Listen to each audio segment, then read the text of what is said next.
Hello everyone, good evening. Welcome back to my channel. I hope आप सभी अच्छे होंगे। हम Himachal Pradesh public service commission के द्वारा कंडक्ट करवाए जाने वाले लेक्चर एग्जाम के लिए प्रिपरेशन कर रहे हैं।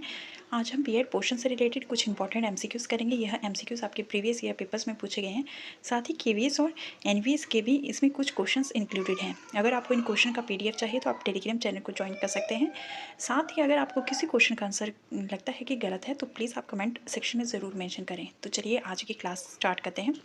Question number 1 is the which subject was recommended as the center point in place of handicraft by Kothari commission in basic education.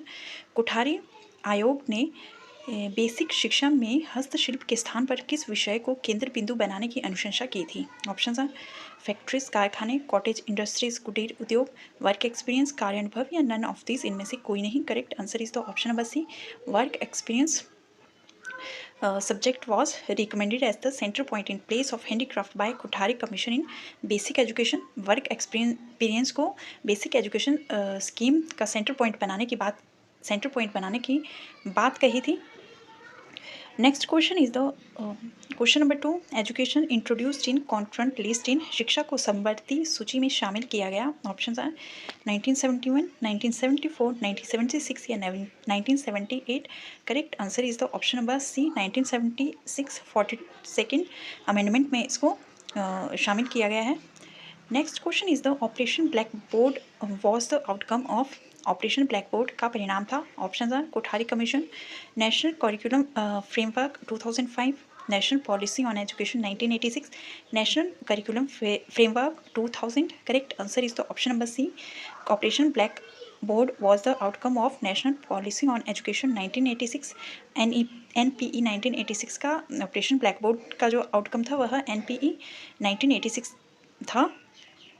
Operation black board जो था वह 1987 में लॉन्च किया गया था to provide minimum essential facility to all primary schools in country. सभी primary schools को minimum essential facilities provide करवाने के लिए इस स्कीम को लॉन्च किया गया था। Next question is the stress on functionalism by objective and experimental studies involving perception, learning and mental testing was given by धारणा से जुड़े वस्तुनिष्ठ और प्रयोगात्मक अध्ययनों द्वारा कार्यात्मकता पर जोर, सीखने और मानसिक परीक्षण किसके द्वारा दिया गया था? Option are William James and John Dewey के द्वारा, वेबर एंड गैल्टन के द्वारा, वॉटसन एंड फ्रूट के द्वारा या मैस्लो और कोहलर के द्वारा। Correct answer is the option number A, William James and John Dewey के द्वारा दिया गया था। Option number A is the correct answer. Next question is the question number 5, limitation of the introspection method is that it is.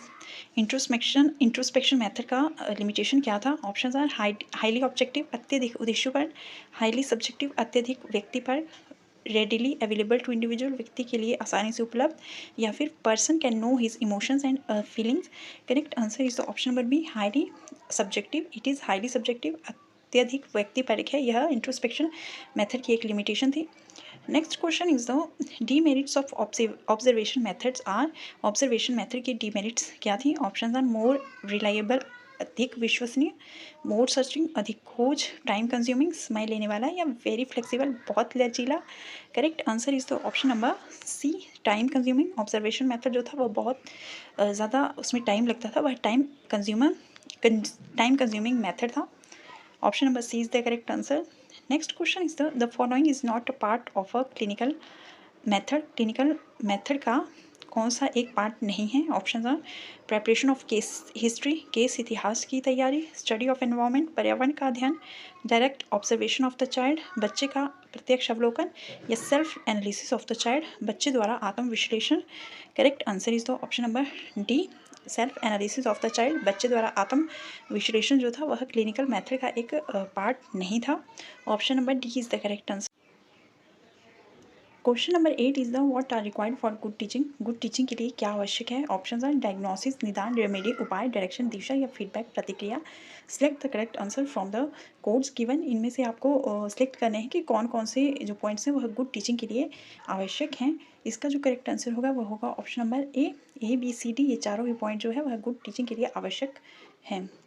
Next question is the main objectives of students evaluation of teachers are. शिक्षकों के छात्र मूल्यांकन के मुख्य उद्देश्य हैं। Option are to gather information about student weakness, छात्र की कमजोरियों के बारे में जानकारी इकट्ठा करना। To make teachers take teaching seriously, शिक्षकों को शिक्षण को गंभीरता से लेना। To help teachers adopt innovative method of teaching, शिक्षकों को शिक्षण के नवीन तरीकों को अपनाने में मदद करना। या फिर to identify the areas of further improvement in teacher traits, शिक्षक गुणों में सुधार के क्षेत्रों की पहचान करना। Identify the correct answer from the codes given below. इन पॉइंट्स में से आपको जो सही पॉइंट्स हैं वो सिलेक्ट करने हैं कि शिक्षकों के छात्र मूल्यांकन के मुख्य उद्देश्य क्या क्या हैं। करेक्ट आंसर जो होगा इसका वह होगा ऑप्शन नंबर बी, सी और D.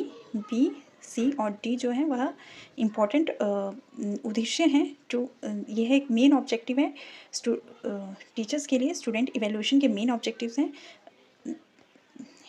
To make teachers take teaching seriously, शिक्षकों को शिक्षण की गंभीरता से लेना। To help teachers adopt innovative methods of teaching, शिक्षकों को शिक्षण के नवीन तरीकों को अपनाने में मदद करना। और to identify the areas of further improvement of teacher traits, शिक्षक गुणों में सुधार के क्षेत्रों की पहचान करना। यह तीनों जो हैं वह मेन ऑब्जेक्टिव्स हैं स्टूडेंट्स इवेल्युएशन के।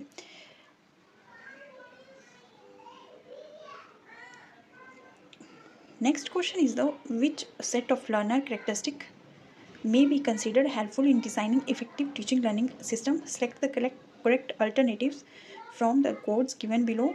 प्रभावी शिक्षण अधिगम प्रणालियों को डिज़ाइन करने में शिक्षार्थी विशेषताओं का कौन सा सेट सहायक माना जा सकता है।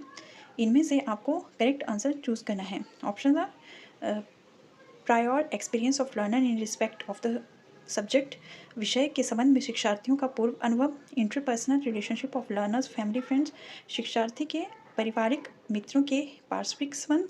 Ability of the learners in respect of the subject, विषय के संबंध में शिक्षार्थियों की क्षमता या स्टूडेंट्स लैंग्वेज बैकग्राउंड, छात्र की भाषा पृष्ठभूमि। Interest of students in following the prescribed dress code, निर्धारित ड्रेस कोड का पालन करने में छात्रों की रुचि। या motivational orientation of the student, छात्रों का प्रेरक अभिन्यास। इनमें से आपको जो करेक्ट ऑप्शन है वह सिलेक्ट करने हैं। Correct answer is the option number B. 1, 3, 4 and 6, 1, 3, 4 और 6 जो है वह इम्पॉर्टेंट वह करेक्ट पॉइंट्स हैं। प्रभावी शिक्षण अधिगम प्रणालियों को डिज़ाइन करने में शिक्षार्थी विशेषताओं के यह जो पॉइंट्स हैं यह करेक्ट पॉइंट्स हैं। Prior experience of learners in respect of subject, विषय के संबंध में शिक्षार्थियों का पूर्व अनुभव। Ability of the learners in respect of the subject, विषय के संबंध में शिक्षार्थियों की क्षमता। स्टूडेंट्स लैंग्वेज बैकग्राउंड, छात्र की भाषा पृष्ठभूमि। और motivational orientation of the student, छात्रों का प्रेरक अभिन्यास। ये 4 पॉइंट्स जो हैं वह करेक्ट पॉइंट्स हैं एंड इसका करेक्ट आंसर जो होगा वो होगा option number B. Next question is the one of the most powerful factors affecting teaching effectiveness is related to the, शिक्षण प्रभावशीलता को प्रभावित करने वाले सबसे शक्तिशाली कारकों में से एक किससे संबंधित है। ऑप्शन है social system of the country, देश की सामाजिक व्यवस्था। Economic status of the society, समाज की आर्थिक स्थिति। प्रिवेलिंग पॉलिटिकल सिस्टम, प्रचलित राजनीतिक व्यवस्था। Last one the educational system. Correct answer is the option number 4। Education system is the most powerful factor affecting teaching effectiveness. जो टीचिंग इफेक्टिवनेस को affect करता है वह है एजुकेशन सिस्टम।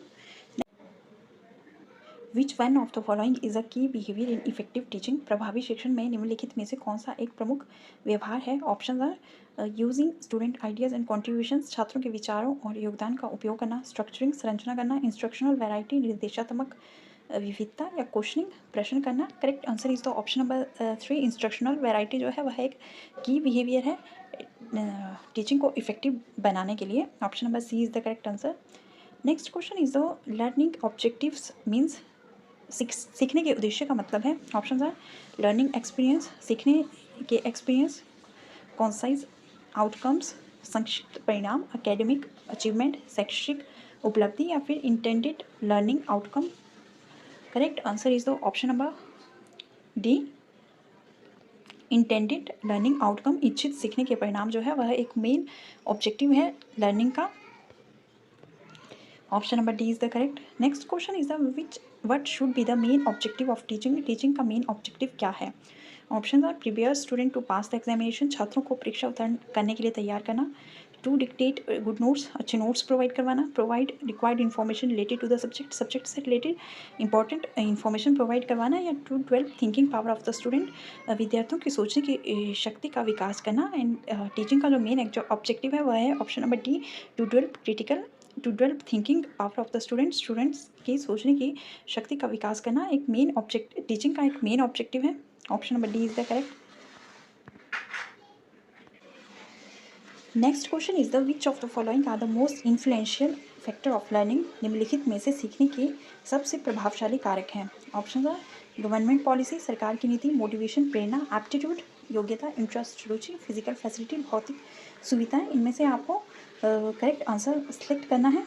इसका जो करेक्ट आंसर होगा वह होगा option number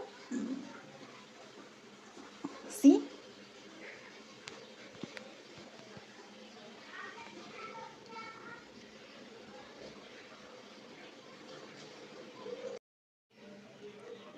last question is the which of the following are the most influential factor of learning.